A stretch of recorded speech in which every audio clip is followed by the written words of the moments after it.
Mo kí gbogbo ẹ̀yin olólùfẹ́ mi káàkiri gbogbo àgbáńlá ayé níbi gbogbo tẹ́ ti náǹfààní àti máa wò mí. Bí mo ṣe máa ń ṣe ládùúrà wípé ojú tẹ́ fi ń wò mí kò ní fọ́, bẹ́ẹ̀ létí tẹ́ fi ń gbọ́ mi kò ní di, àjíǹde ara ọmọ jẹ́ fún gbogbo wa. Èmi ọmọ yín, àbúrò yín, olólùfẹ́ yín, Ọláwálé ọmọ Ewéjẹ́.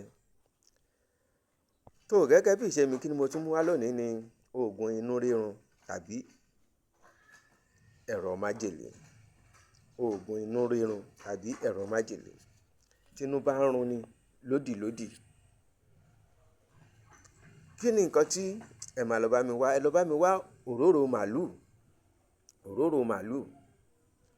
Ẹ bá mi kó ọ̀pọ̀lọpọ̀ atare sí. Ọ̀pọ̀lọpọ̀ atare sí. Ẹ wá gbé kọ́ sí ojú àrò níbi tí wọ́n ti ń dáná.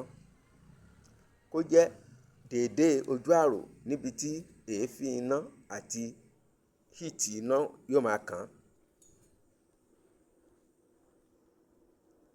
Ní gbogbo ìgbà tí èèyàn bá jẹ májèlé àbí tí èèyàn kan ń pariwo inú rírun òdì, ẹ bá mi yọ nínú àwọn ẹyọ atare yìí fún kó jẹ. Pẹ̀lú ògo Ọlọ́run yóò fi í lẹ̀. Ó korò, ẹ má wò pé ó korò, ẹ lè jẹ. Kò jù bẹ́ẹ̀ lọ. Títí dìgbà míì tá ó tún pàdé èmi ọmọ yín, àbúrò yín, olólùfẹ́ yín. Ire o. Ẹ like, ẹ comment, ẹ share, ẹ subscribe, kẹ́ follow mi. Ire o.